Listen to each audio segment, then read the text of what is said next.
This episode of Catch the Craze is brought to you by Sin Eater. Sin Eater is a campaign on Kickstarter right now. Pledge today. Also available on Indiegogo is Forbidden. Get your copy today. Okay, artists, time to get your pencil on. Show us your rendition of Forbidden and be featured in the book today.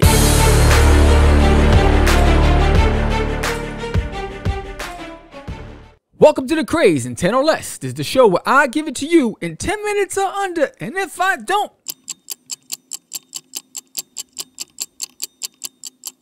these are the breaks. Anyway, comic book covers. What makes them stand out? How do they catch your attention? Are they good? What's up with variant covers? That's the topic of the day. I'm Sam the Crazy Man Vera. Stop acting up. Let's get it.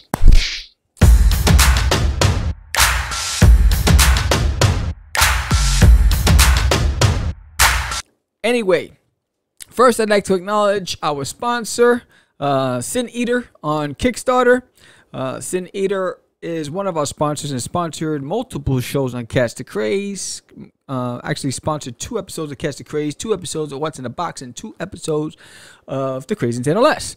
And I also want to give a shout out to You Mod Me, who actually pledged to Sin Eater and wrote it on my YouTube channel that he pledged to it. So thank you, You Mod Me, for supporting our sponsors. That's pretty dope. And this show is also sponsored by Forbidden.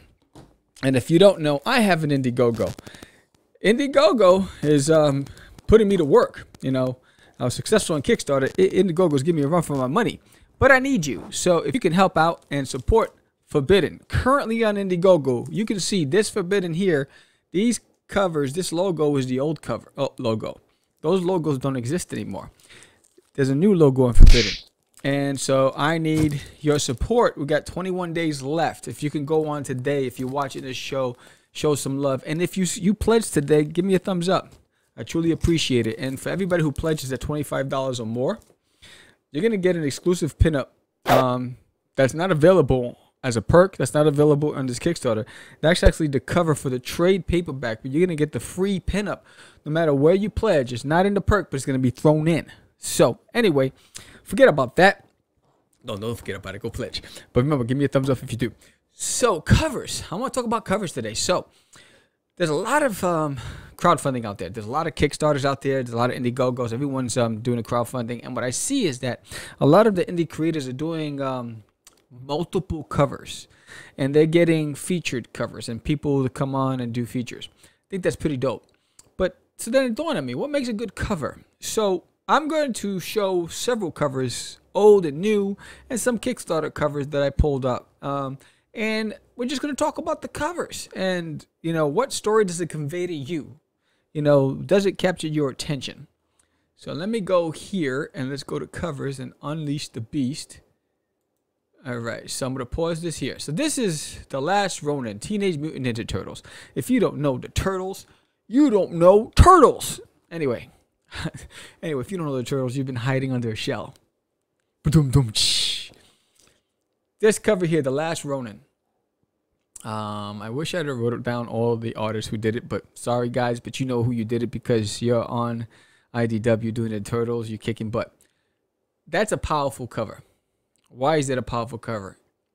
Number one, what do you see? Do you see what I can see? You're blind, baby. What I see is, I'm not sure which turtle this is. If it's, again, I got to get the color of the bandanas correct. But here's a lone turtle popping the color, the green. It is the only vibrant color, the green and the red, in that piece. So they stand out. And he's coming right at the camera. Right? And I think that's such a powerful image. And then you have all of the enemy coming at him, those who got defeated. You got the guy in the foreground. All you see is the hand and the sword and the foot.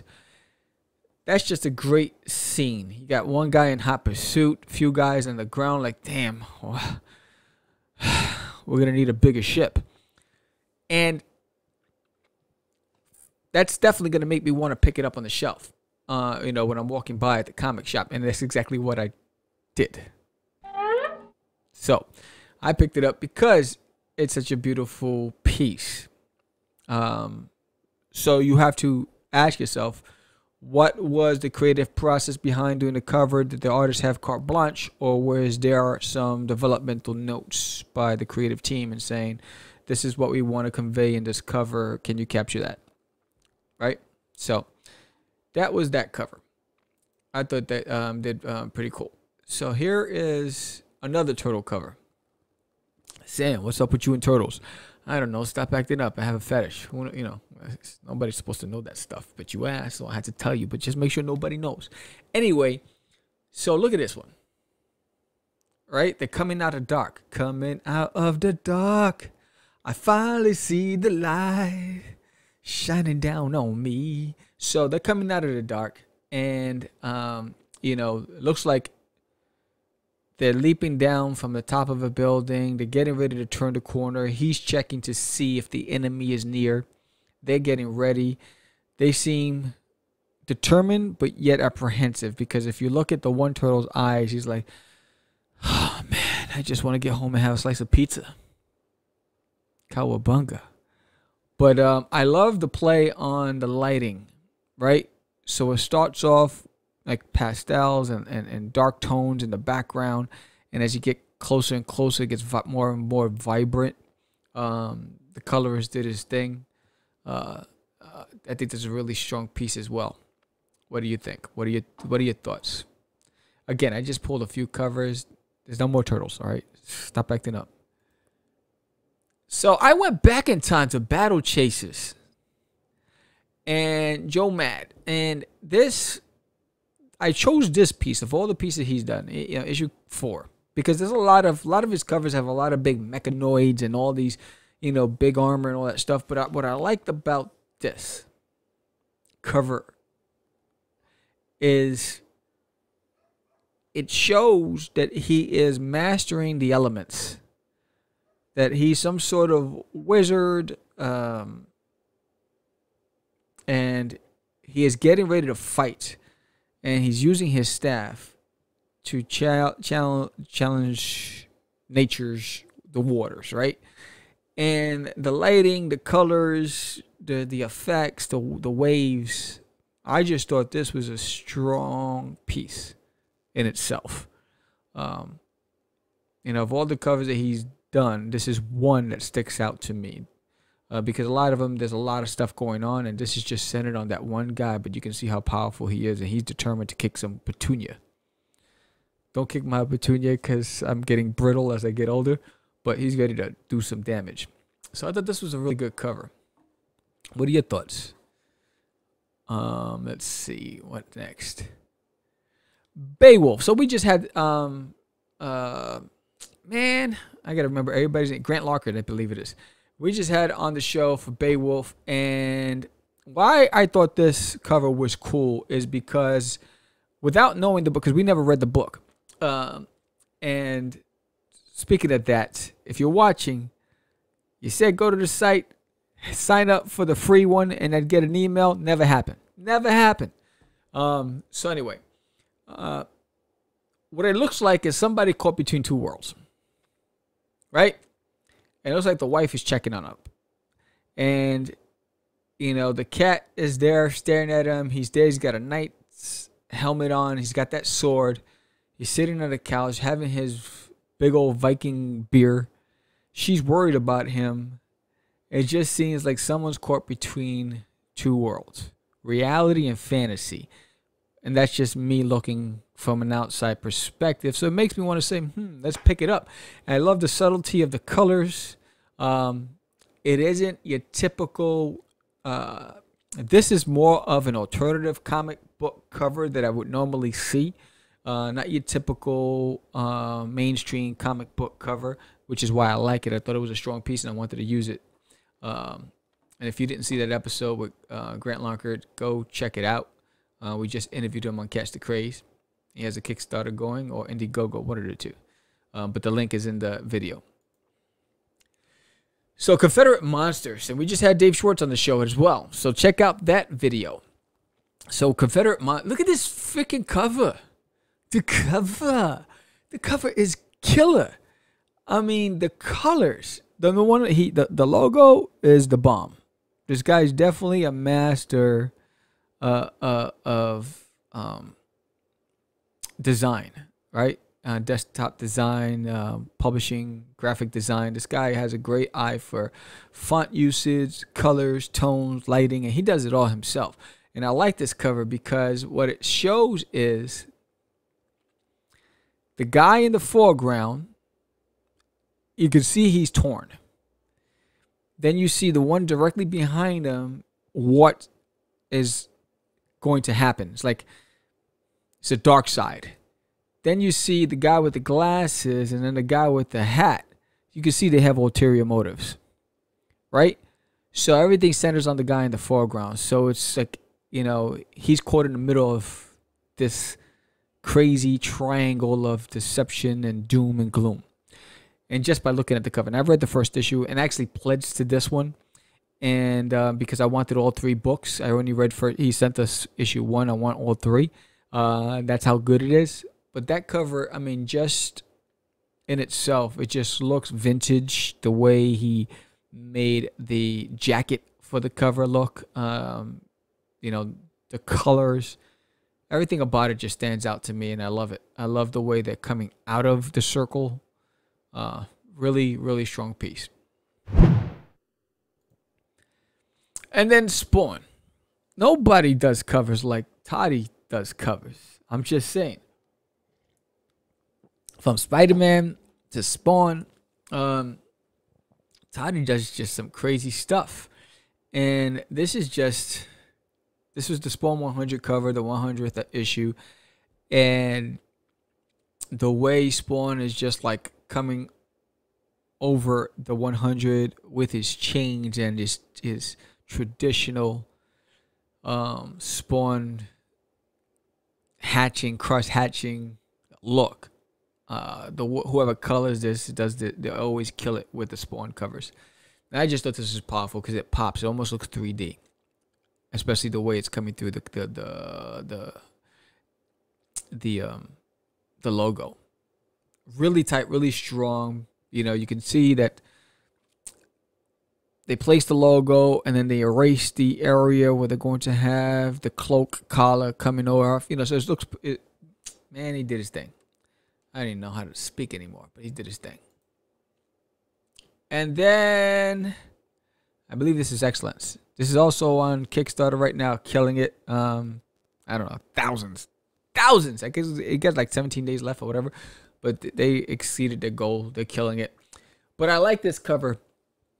I like the play in the colors, right? So you have those 4 panels, right, with different images, and you got this guy coming through in a subtle blue and black, just a play on blue and blacks, and it's just flat colors. For some reason, this cover stood out to me a lot. I like it a lot. You know, and you can interpret it in a lot of ways. You know, but it's different, and it's so today. Like, it's trendy, it's hot.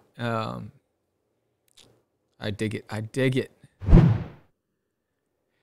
And then this was one. This is also on Kickstarter. I forgot the name of it, but it's trending. Is killing it as well. But look at the way the artist plays on different periods in this picture. It's almost like Witchblade. So it's like someone, I don't know anything about this story. I just saw this cover and I thought it was pretty dope. But you can see this fantasy and reality caught in the two. So in the top panel, you see the largest panel, you see buildings, right? Then in the other panel where her hair is blonde, there's like a forest. Then you see the black hair with the purple blouse. She's still in the city, in a human state. Then she's in the fantasy state. Then she's in a human state. Then she's in I thought this is dope. Dude, you killed it with this. Or, you know, whoever did this, you killed it with this. I think that you're telling two stories and you don't have to say one damn thing about this. And it's just freaking awesome. Like, totally awesome. And then there's The Walking Dead. Ain't nothing like. This reminds me of a time where me and my friends went to Goose Pond. You don't know what Goose Pond is. So Goose Pond was an area that kids were afraid of because a lot of the bullies hung out in Goose Pond, and it looked like a jungle. It was like marsh and ravines and trees, and a lot of the bullies would hang out there because they'd have a tire with a rope hanging from a tree, and they swing and whatever. If you ever got there, you had to run for your life because they were coming after you. And I remember that specific look where it was my friend Angel and Raymond, and we entering Goose Pond, and we see the bullies, and we're like, and that's exactly what happened. And then that character in the middle was the bully, right? So it took me back. But anyway, we hauled ass. Excuse me, we just booked. But here it is, right? They're walking. They're trying to find place of refuge, and there's somebody. You don't know if it's friend or foe, if it's a zombie, but they're holding a stick. And normally zombies don't hold sticks. But they see that, and they're like, so I don't know if in the foreground those are zombies, and in the background that's a civilian with a stick. It's hard to tell, but it lets you play with your imagination. And I think this is, and then you have this look of apocalyptic catastrophe, and all doom and gloom. So I think that's, again, Kirkman does a great job with the artists that do these covers. All right, so that was that. So what do you think? What makes a good cover? And why variants? Why variant covers? Everyone's doing variant covers and multiple covers, and because you don't know, you're banking on getting all these other artists to do these variant covers to make your Kickstarter or your Indiegogo or your crowdfunding campaign a success. So it's hard to tell if it's going to be. But I think if, number one, having others do variant covers, if they have a following, that's going to help your crowdfunding. If they don't have a following, it's really not going to help. But they might not have a following, but they have a kick-ass cover, right? So, you're caught between a rock and a hard place, or you're just benefiting from the fact that you got people that want to get down with the get down, and they're hooking you up with some amazing pieces, and you're promoting it. So I want to show you some of the forbidden covers. So before I go to that one, I'm going to go backwards. There we go. I'm going to go backwards before I go forwards. Yeah, I'm going to stay there. Pause. So this cover here I did. And I did it years ago, and you can see there's the new logo on it. Before, in the beginning, I showed you the old logos. So this was the old. In fact, this is the cover. This is the old logo for Forbidden. So if you got this back in 2005, you're golden. That's the remastered logo. And it's the king. I did this. And I did this piece because I wanted to convey the king is torn. He's got blood in his hands. There was a series of events that forced him to make a decision that he is regretting already. He's in pain. And I wanted to convey that in this cover. So I didn't want all this amazing battle scenes. I just wanted to tell the story with just that one look. And it's almost like that Godfather look where Al Pacino is sitting alone, and thinking, this is what I wanted, but I wanted to convey the blood in his hands. Then this cover here is done by Ani Balaroyo. What I like about this, and I talked about it on the shows, there's the father, Lord Vox, there's the sister, Desera, and there's the brother, Starticus, who earns the name Sin because he commits the ultimate sin. What is that? You have to pledge and find out. And they've lived underground for centuries and no one knows that they exist. So what I like about that is that the father's in deep thought. The son is looking to the surface because he doesn't believe in the curse because they've been cursed. He doesn't believe in the curse. And he's looking to the surface about what's out there. And you can see he's in chains. They need to restrain this young lion, right? Because, he is foolish in thought. He doesn't understand who he's gonna put at risk. And there's the sister caught in between two worlds. What does she do? Who does she choose? Whose side does he go on?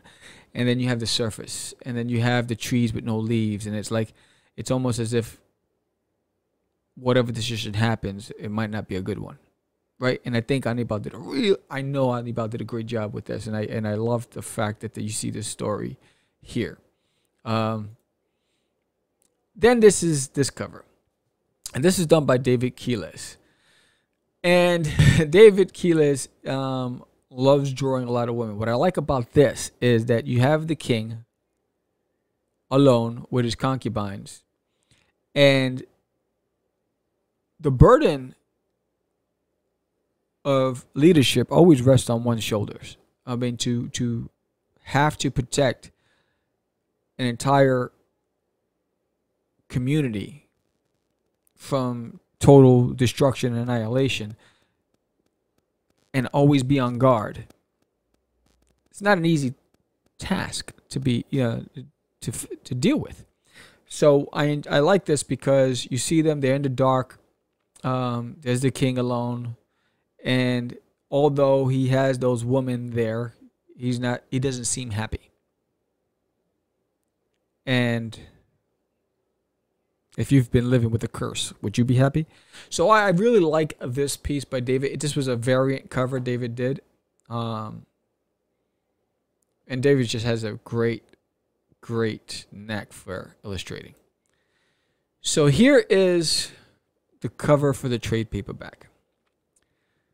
And this is the collected edition that'll be out by the end of the year. One way or another. But if you can help me out by pledging today, you get me one step closer to getting this book out, over 138 pages. So here it is. I love this. So you're wondering who are all these characters. Again, you have to pledge today. But look at this. You have Sin in the foreground with Arius, his love interest. You have Desiree staring in very concerned look on her face. Right? You have the king in deep thought. Then you have Viejo. Who's Viejo? You're going to have to find out. And then you have Shaku and his panther. And who is Shaku? You have to find out. But these are all characters on the right side of the battle. Or are they? Right? So, very powerful. Love this cover. I wanted a double spread cover for the trade, the collected edition, front and back. And here is the back. Boom. There's David Hunter. There's Nacron. There's the Overseer. And there's the Creepers. The darkness come forth, preventing those forbidden from walking the surface from ever living the dream. This is such a powerful statement because you see David Hunter, who is obviously dressed in a suit, tells you that there's present and past tense in this story. Very beautifully done. I think Ifata was the artist who did this cover. He really kicked butt on it. And it's just so powerful. And the direction that you see the cameras going, you see they're going on one angle. And if you look at the other guys, they're looking the other way, right? So one's looking off to the right, the other one's looking off to the left. Yin and yang. Light and dark. So that's why I really dug that cover. A lot of great talent worked on Forbidden. But anyway, so I wanted to talk about covers and what makes a good cover. And what do you think makes a great cover? Do you need to tell the whole story in a cover? What are you looking to convey when you're trying to attract somebody to pick up your book versus the hundreds of others that are standing on that wall at the comic shop facing out towards you? What's going to make the difference? Is it the name behind the cover? Is it the artist? Name recognition? Or is it the actual story being told in that cover? I would love to get your opinion. Let's start this conversation. comment below. Hit that like button if you enjoyed this segment. Subscribe, share it with a friend. And again, I'd say thank you to Sin Eater for your sponsorship, and to Forbidden, currently on Indiegogo. Please pledge today. I truly appreciate your support. And if you want to sponsor a show, it's as simple as hitting that link below and looking at this card right now. The sponsorship levels are so inexpensive. And you can sponsor one episode, multiple episodes with a 30-second promo that you create and submit to us. And we will have you, and this is a great way for you to promote your Kickstarter, your Indiegogo, your crowdfunding, the release of your new book, your bar mitzvah, a party you're doing, whatever it is you want to promote. This is a great way for you to do it. This is an episode of The Crazy Nintendo Less. I'm Sam the Crazy Man Vera. Thank you for watching. Hit that like button. Talk to you soon. Have a great day.